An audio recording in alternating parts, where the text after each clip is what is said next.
Trump did it too a couple years back. It was ridiculous then, it's ridiculous now. Yeah, Book of Ecclesiastes, a really fascinating book, I think.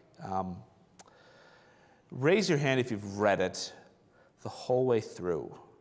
I'm sure you've read parts of it, pieces of it, but have you read the entire thing? It could have been decades ago or something like that, but it is worth a sit down and just to read the whole thing to get the flow of thought for this whole book. Fascinating book to look at it from Solomon's perspective, as I'm going to explain here in just a moment. I'm going to read from page 3, it's a long introduction, but I think it deserves some introduction for us here. The phrase, and it gets translated different ways in different Bible translations. Meaningless, meaningless, everything is meaningless. I think in the EHV it's like vapid, everything is vapid. It's this like depressing kind of sounding book. So let's dive into it. Top of page 3. Book of Ecclesiastes can be, and has often been, misunderstood. The frequently repeated observation that everything is meaningless and the hopeless nature of so many of its notations have led both ancient and modern readers to consider this volume pessimistic and skeptical, if not downright atheistic in tone. Others have thought it endorses materialism, sensualism, or intemperance. There have been rabbinic questions about why the book is canonical. Some have maintained that the book shows influences of Grecian philosophy. Others have gone as far as to say the teachings of Ecclesiastes is contrary to that of the gospel. The book clearly has this in common with Job. It addresses hard questions of life and does not provide easy or simplistic answers. It deals with situations in which conventional wisdom is often viewed as inconsistent, limited, and insufficient. The purpose and message of the book is quite adequately stated by Hill and Walton. Purpose of Ecclesiastes was to contend that there is nothing under the sun, that's a very common phrase in this book, under the sun meaning on this earth, that is capable of giving meaning to life. Even if some level of fulfillment or self-satisfaction were achieved, death is waiting at the end. Frustration and adversity are unavoidable, and answers to the hard questions of life are not forthcoming. On these terms, the book confronts the crookedness and uncertainty of life and shows, probably unconsciously, the need for a concept of resurrection to bring harmony out of the discord of reality. The message of Ecclesiastes is that the course of life to be pursued is a God-centered life. The pleasures of life are not intrinsically fulfilling and cannot offer lasting satisfaction, but they can be enjoyed as gifts from God. Life offers good times and bad and follows no pattern such as that proposed by the retribution principle, but all comes from the hand of God. Adversity may not be enjoyable, but it can help make us the people of faith we ought to be. Some people have wondered why Ecclesiastes is in the canon, and some have worried about the enjoy life philosophy expressed. For instance, chapter 8, verse 15. Readers have thought that too little attention is given to discipline, morality, and the cultivation of virtue. Also, the lack of explicit references to a sense of sinfulness and repentance, as well as explicit messianic promises, is troublesome to many. This is no systematic theology, meaning it's not like a detailed list of what does it mean that God is triune? What does it mean that Jesus is both God and man? What does it mean that the vicarious atonement of Christ, where you're looking at every single doctrine in a systematic way? It's not what this book is about. More accurately stated, we are not urged merely to enjoy life, but to fear God and enjoy life. The thrust of much wisdom literature in general remains focused on life under the sun, while other portions of divine revelation, other portions of the Bible, clarify and reinforce truths about our eternal destiny through the work of the Messiah. In recent years, there have been many who questioned the authorship of Ecclesiastes. Solomon is never mentioned in the book. Rather, chapter 1, verse 1 simply says, "The words of the preacher, the son of David, king in Jerusalem."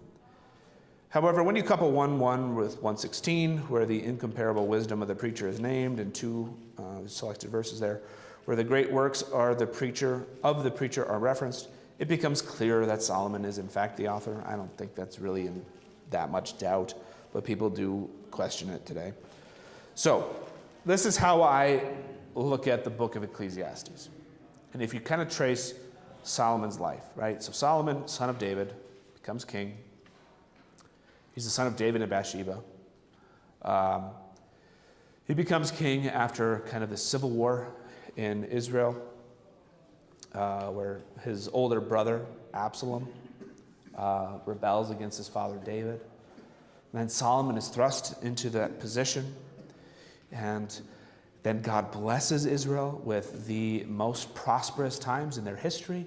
I mean, they become some of the wealthiest people on the planet, and Solomon may have very well been the richest person ever. And then he's got all this wisdom, and then you read his story, he falls into sin. He's led astray by his many wives. What is it, 300 wives, 700 concubines, something like that? And idol worship becomes a problem. Well, Ecclesiastes seems to be Solomon at the end of his life now, kind of reflecting back on all of those things that he's done and all the sins that he's committed, and now as an old man looking back at it all and thinking it was meaningless. Everything is meaningless, meaningless, meaningless. And this is his wisdom of a life pursued, not in pursuit of God, but in pursuit of all the things that life could offer. And where does that lead somebody? So that's how I interpret the book of Ecclesiastes, and I think it has great value. It's also why I say I think Solomon was repentant in his old age, and why I do think you're going to see Solomon in heaven, despite his many sins. Because I think this is something that he wrote close to his death. All right, so as such, Ecclesiastes is written from the perspective of an aged Solomon who's looking back on his life and declaring it was all meaningless. Next page. Now, how might that help you understand the book better from a philosophy perspective? If that is true, everything I said, it's older Solomon, and he's looking back on his life.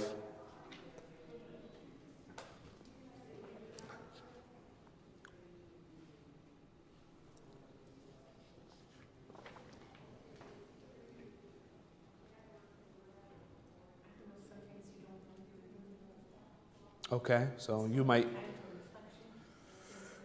yeah, it's someone who's been through it all, seen it all. It's the wisdom that comes from age.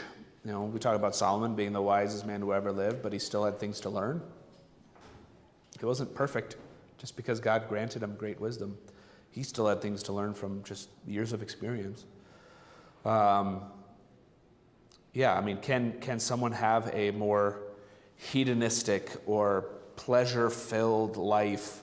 He's got all the money, he's got women, he's got fame, he's got prestige and power, and he's got everything that life could ever offer. And at the end of it all, he just looks back and says it was meaningless. It's just meaningless. So with that said, what do you expect to read from the book? Even if I just say this phrase that constantly gets repeated, vapid or hopeless or meaningless or empty, everything is empty. What do you expect to read?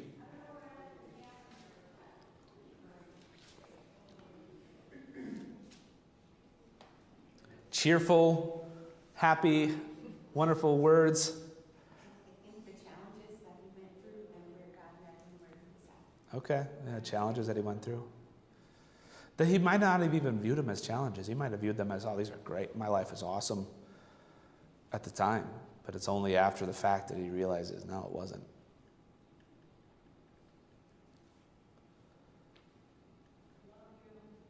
I kind of already mentioned, too, for this question and the next question, pessimism on things of this earthly life. That one quote, that block quote in the middle of the page there, on these terms, the book confronts, the last sentence of the first paragraph of that block quote in the middle of page 3. On these terms, the book confronts the crookedness and uncertainty of life and shows, probably unconsciously, the need for a concept of resurrection to bring harmony out of the discord of reality. There's something missing Solomon must conclude, because my life, the best life that anyone could ever have on this earth, was meaningless. I had it all, and it's all ultimately empty. Something else I need. And that's really only given through faith. That's really only given through the knowledge of the resurrection and eternal life. That's when life suddenly clicks into place and makes sense. And yeah, with this, I mentioned too, the faith of Solomon here. I think this is a man speaking from a faithful heart now. After the many, many sins he had committed, now he is looking back and is repentant upon it all. There's a general structure, an outline there for you. The center couple of chapters are all about fear God, right? God is the center of your life. That's the center of this book, fear God. Okay, let's go over to page 5, chapter 1.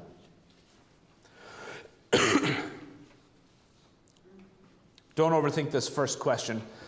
In this book, breath or puff of air is used 35 times to describe life. Life is just a puff of air. Okay, this is going to sound really pretentious. Don't think less of me for this. The other day, my kids were blowing bubbles in the driveway. And I'm sitting there in my little fold-out lawn chair watching them do this. And I'm watching them blow a bubble and just watching one bubble as it floats up and then just pops once it gets high enough. And I just think to myself, man, that's just kind of like life, isn't it? It's just so fleeting and so fast. Don't think I'm so pretentious, all right? It's not that deep of a thought. But yeah, this breath, it's a puff of air. It's just here today, it's gone tomorrow. It's so quick, it's so fast. That's life. Under the sun, this phrase used 29 times in this book, that life under the sun is like this. There is nothing new under the sun, another phrase that gets used 25 times. So, with all of that, what is the consistent emphasis throughout the book? What is he going to talk about? What's the main theme? If you're going to summarize the book of Ecclesiastes in like one phrase, what do you think it's going to be about? Don't waste your time. Don't waste your time. Pursuing things of the earth. All right, I like that. That's good. And specifically, yeah, pursuing the things of the earth, because that is kind of the focus. Under the sun, this life, breath, everything here on this earth. Anybody else have another little summary? Life is brief. Life is brief, yeah. Meaningless without God. Okay. And we'll get there. We'll get to that point. Meaningless without God. Yeah, how fast this earth, this life on this earth travels. It's just, you guys know, faster every year. Every year is shorter than the last. Looking at that picture that I had today up of Lily in the sermon, I went back and I found that. I'm like, man, that just feels like it was a couple months ago. It was not that long ago that she was in that hospital room. We still have that blanket. We still have that in our house. I think Lily uses it to wrap her dolls in now. All right, next little quote here. I thought in my heart, look, I have become great and accumulated more wisdom than anyone ruling over Jerusalem before me. My mind has absorbed so much wisdom and knowledge. I applied my heart to understand wisdom and knowledge, madness and stupidity. I realize that this too is chasing the wind. In fact, with much wisdom comes much frustration. The more knowledge, the more pain. In what way does wisdom and knowledge bring sorrow and grief?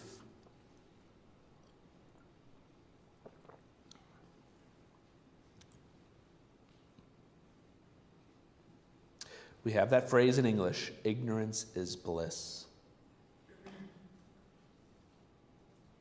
Often it's like the love of money, you can never have enough. As soon as you think you know it all, you find you don't. All right, There's so a lot of frustration that can come from that, if that's your goal. what does the the smarter you are, the more knowledge you gain, or the more wisdom you have, what does that lead you to understand? This is maybe a hard question to ask or answer. Sometimes the more you know, the more you see that you don't know. Okay, Socrates would say that. Yeah, basically I know that I know enough to know that I know nothing. Yeah, and by that you kind of mean like, yeah, you become smarter and you become wiser, you become more knowledgeable about how the way the world functions, and you become more disaffected by kind of how the world works, or that when your naivety is gone. Like, I'll use the political process as an example. When you know like the ins and outs of how it is that somebody gets into office and the deals that get cut, it's just like, man, that is depressing. Like how this kind of stuff happens. It's just, you don't feel good knowing more about how this works.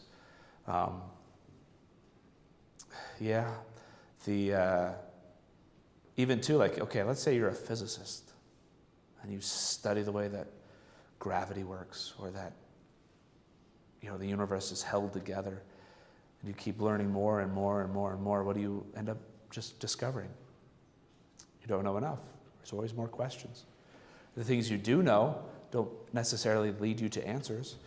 Ask the smartest people in the world, the smartest physicists in the world, why is there something at all? You've dived into all the secrets of the universe. You've studied all these things for decades. You've looked at how particles function and how gravity works and how molecular bonds are formed and how they hold together. Whatever. You've looked at it all, and you've looked at all these things around us. Can you even explain how it's there, scientifically, rationally? No. You're still left with the biggest question. How is there something at all? Especially if, according to the best of scientists today, at one point there was nothing, is the answer. So we have something from nothing. You and I as Christians would just say, well, that's because God, but the atheist who denies God will never accept that, never believe that. So yeah, more knowledge, more wisdom leads you to the conclusion, I don't know enough, I can't know enough, I'll never know enough, leads me now to sorrow and grief. My own knowledge and wisdom, as far as it can possibly take me, doesn't give me all the answers, doesn't fix all my problems, doesn't result in a happy life. So even knowledge and wisdom can bring sorrow and grief. Chapter 2. Solomon goes on to describe how he sought meaning in the pleasures of life. He describes it as my mind still guiding me with wisdom. He took on great projects, building houses for himself, planting vineyards and gardens and parks. There's a typo there. A great number of slaves, wealth, entertainers, singers, and even a harem. All of this he describes as the delights of a man's heart. And yet, he says, whatever my eyes desired, I did not withhold from them. I pursued whatever pleasure I wanted. I did not hold my heart back from any pleasure. My heart even took pleasure in all my hard work, for this is what I got from all my hard work. But when I turned my attention to everything that my hands had done and to how hard I had worked for it, note this, it was all vapor, all chasing the wind. There was no benefit under the sun. Then he turns his thinking towards wisdom itself. But he quickly realizes that the wise and the foolish still die when their time is up. He asks, what then do I gain by being wise? This too is meaningless.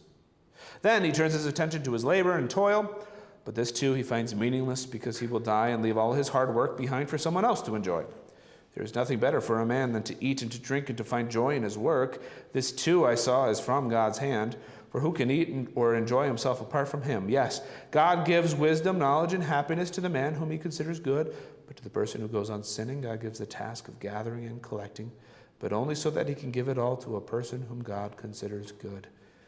This too is vapor, nothing but chasing wind. Next page, stop on the next page. This is sometimes called the heart of Ecclesiastes. It is a simplification of a rather complex book, but still summarizes what much of the book is about. So what do you make of verse 26 there?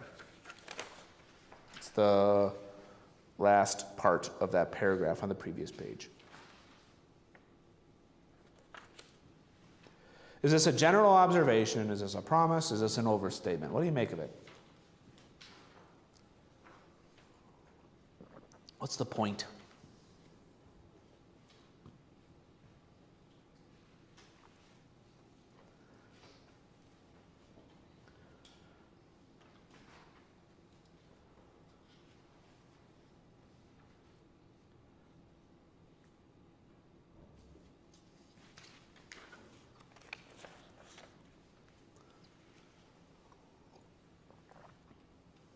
Leaning toward an overstatement. Okay. And I do think there are overstatements in the book of Ecclesiastes. But I think that's the purpose of them. He is making kind of a hyperbolic statement about life. But at the same time, that doesn't necessarily mean it's like wholly untrue. But he's overstating his case in order to prove his point.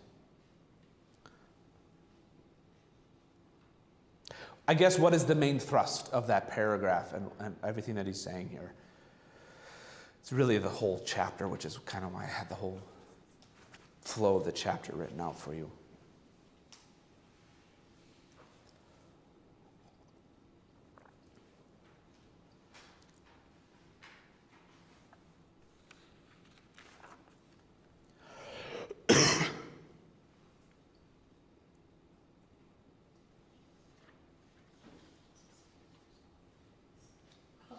It's just what we've read up to this point. Sure. He's just coming off like a whiny brat.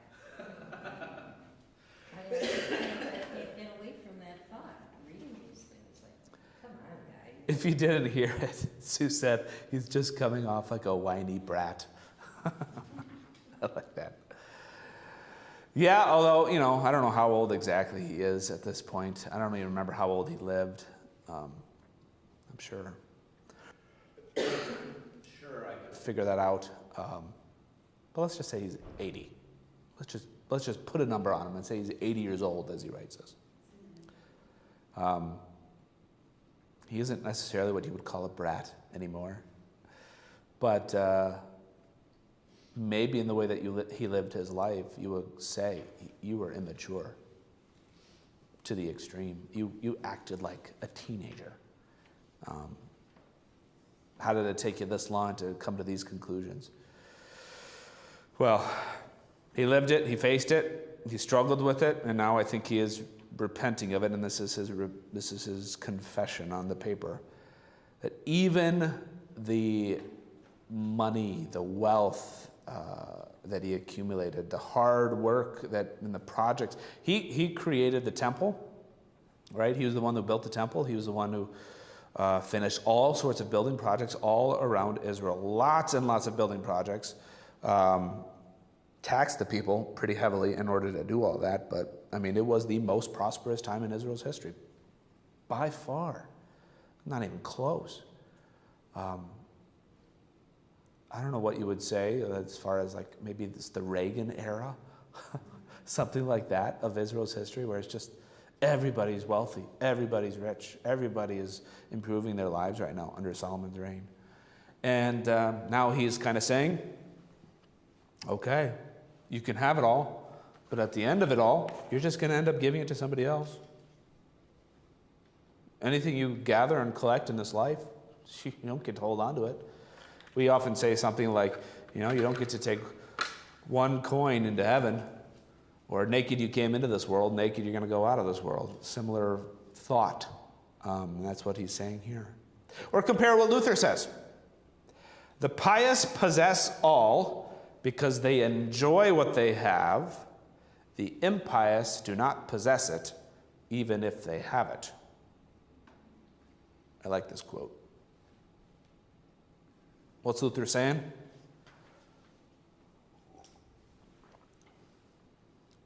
Who's the pious? People of the faith? Yeah, believers. Believers are the pious. Impious are unbelievers. How do you act? If all you live for is this life, how are you always going to act? If this is the most important, right now, well, money is more important than anything. The accumulation of that money, keeping that money that I have. You act in such a way that you're so focused on the stuff you have because you're always afraid of losing it. A poor Christian who has trust in God possesses everything because they know, well, I've got my treasure, as Jesus said, stored up in heaven, where moth and thief do not destroy or steal. I'm paraphrasing. But that's how the Christian acts and behaves. That's what Luther is hinting at here, and I think that's what Solomon is also kind of getting at too. All right, let's do chapter 3. If you've read anything of Ecclesiastes, it's probably this chapter, A Time for Everything. I'm not going to sing the song. I'm not doing it. You know it. You sing it on your own time. Time for everything. For there is, actually, would someone like to read that? 8 verses of scripture there. Give my voice a break. Go right ahead if you're ready. I'll read it. A time to give birth and a time to die. Can you start a little earlier? Oh, I'm sorry. For everything there is an appointed time. There is an appropriate time for every activity under heaven. A time to give birth and a time to die. A time to plant and a time to uproot plants. A time to kill and a time to kill. A time to tear down and a time to build. A time to weep and a time to laugh. A time to mourn and a time to dance. A time to scatter stones and a time to gather stones. A time to embrace and a time to not embrace. A time to search and a time to stop searching. A time to keep and a time to throw away. A time to grip and a time to sow. A time to be silent and a time to speak. A time to love and a time to hate. A time for war and a time for peace. Okay, 14 pairs of opposites. Some commentators note that 7 is the number of completeness in the Bible, and here we have pairs of 7. Solomon would then be advocating for a double completeness, if this kind of interpretation is true, really bringing home the idea of a time for everything. But look at verse 11. So this is a little bit farther down. He has made everything beautiful in its time. Yes, he has also put eternity in their hearts. Yet it is not possible for man to understand the work that God has done from the beginning. What does it mean? And this, I would like you to kind of engage with each other on this question. What does it mean that God has set eternity in the hearts of men? Is it a desire to know the future, a desire to know the hidden, a sense or awareness of eternity?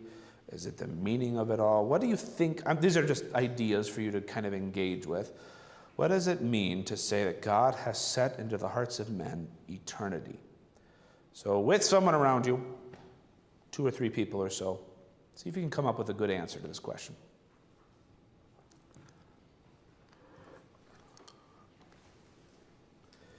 I will give you 3 minutes to talk about eternity.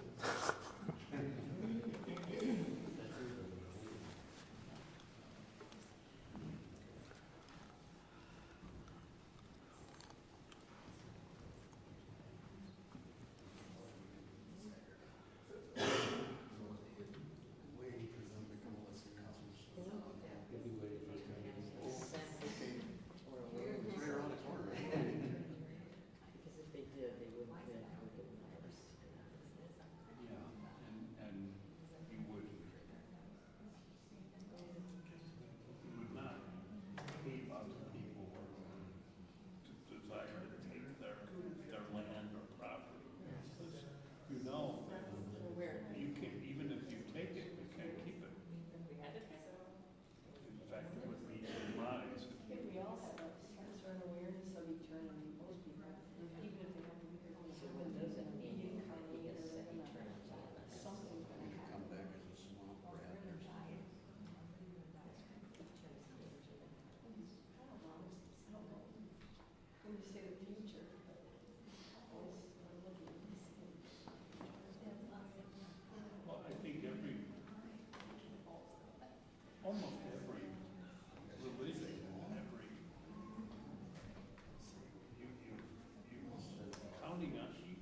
All right.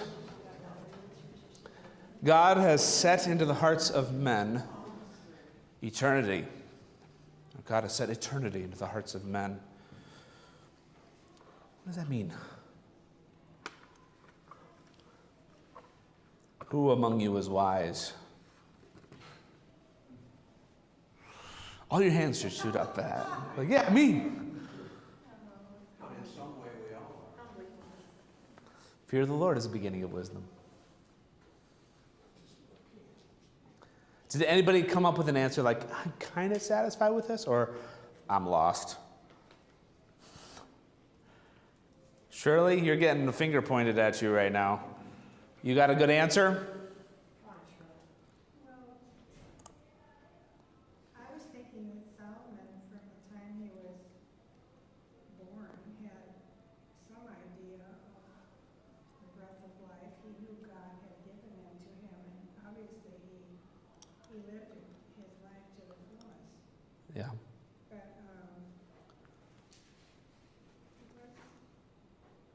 he needed that awareness of eternity. Because the first part of the first chapters we've read, he doesn't speak about that at all. He's talking like it doesn't mean anything.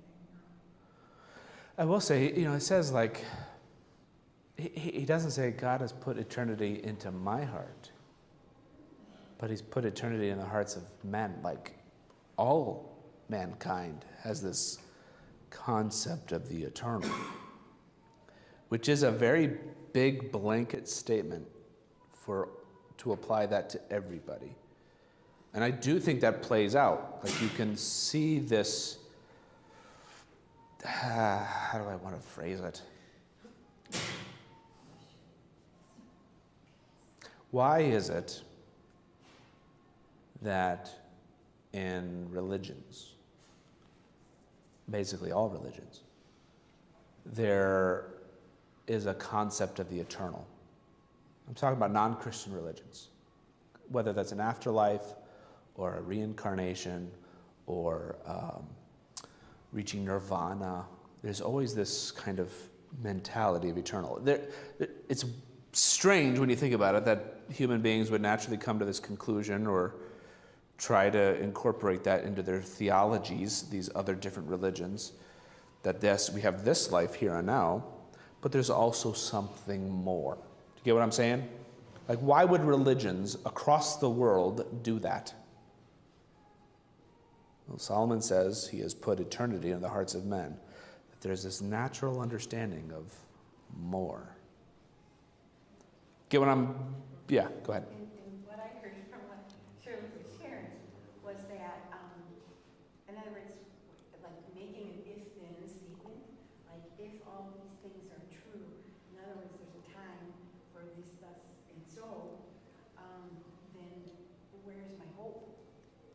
Okay, sure. And so maybe he says, like, where's my hope? And he realizes that, wow, I mean, no, I don't have that hope in my eternity. It's our hope. This is going to go back to your catechism days. I'm going to say this, I'm going to reread this, and then I'm just going to drop this phrase, and I'm hoping that all the light bulbs are going to go off in your head. I don't know if it'll work. He has made everything beautiful in its time. Yes, God has also put eternity in their hearts, yet it is not possible for man to understand the work that God has done from beginning to end.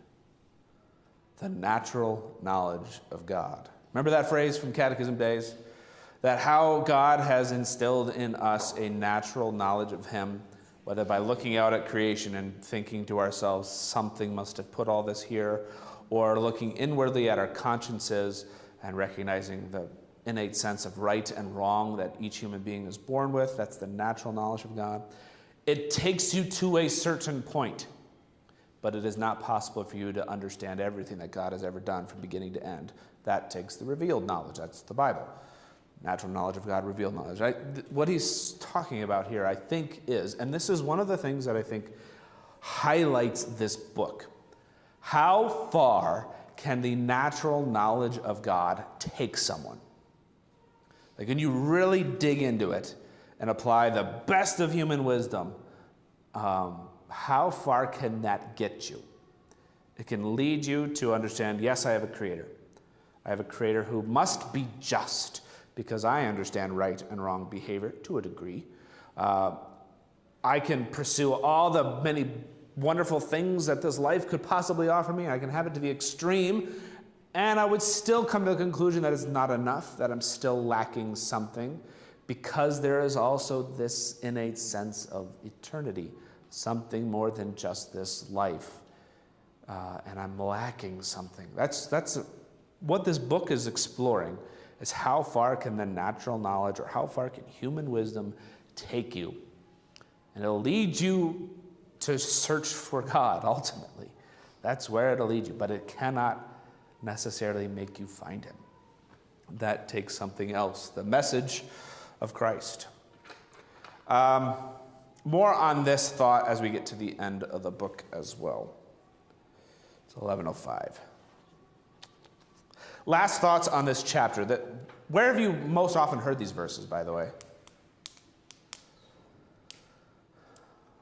I've heard them at funerals. What do you think about having these verses at a funeral?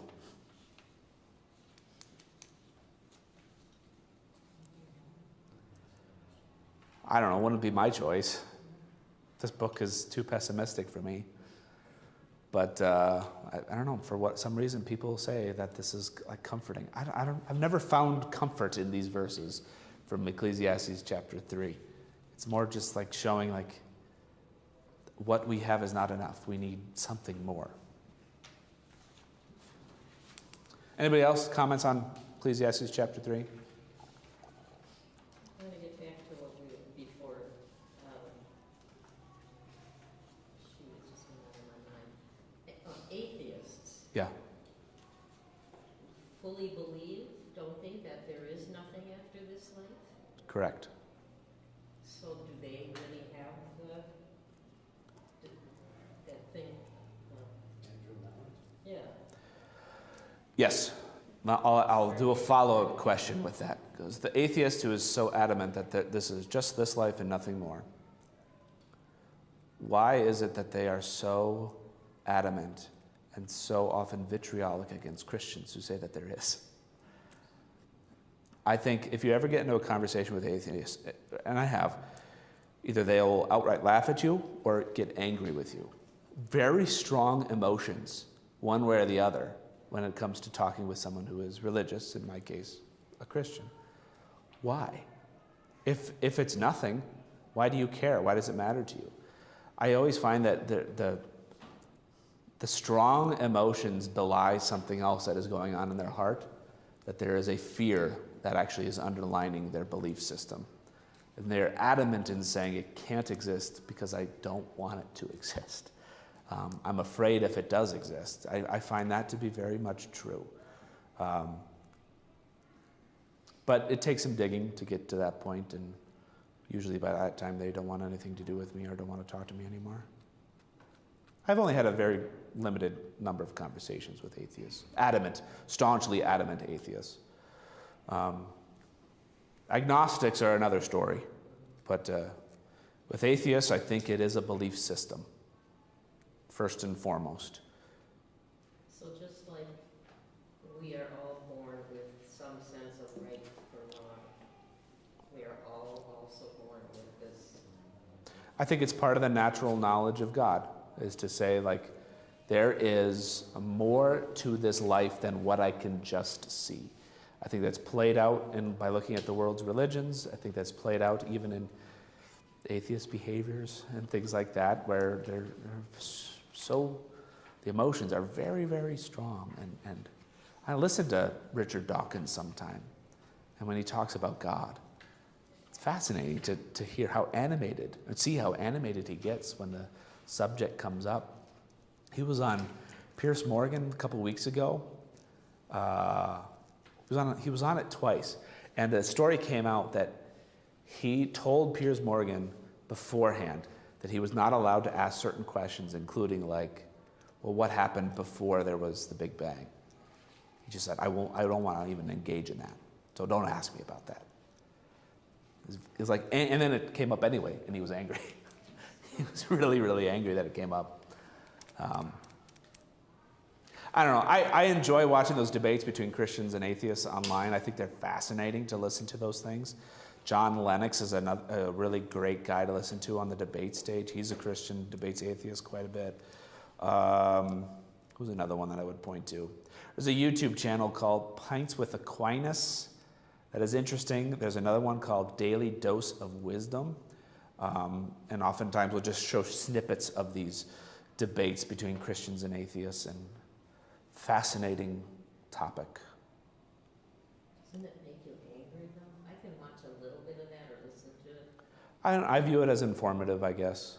I'm learning how to engage not only with my faith, but deep questions, and also then hopefully how to engage with somebody and be more prepared when I do meet them. All right, we're past our time. Ecclesiastes chapter 4 next time. We'll finish the book next week. Blessings on your week, everyone. May you go with all of God's wisdom.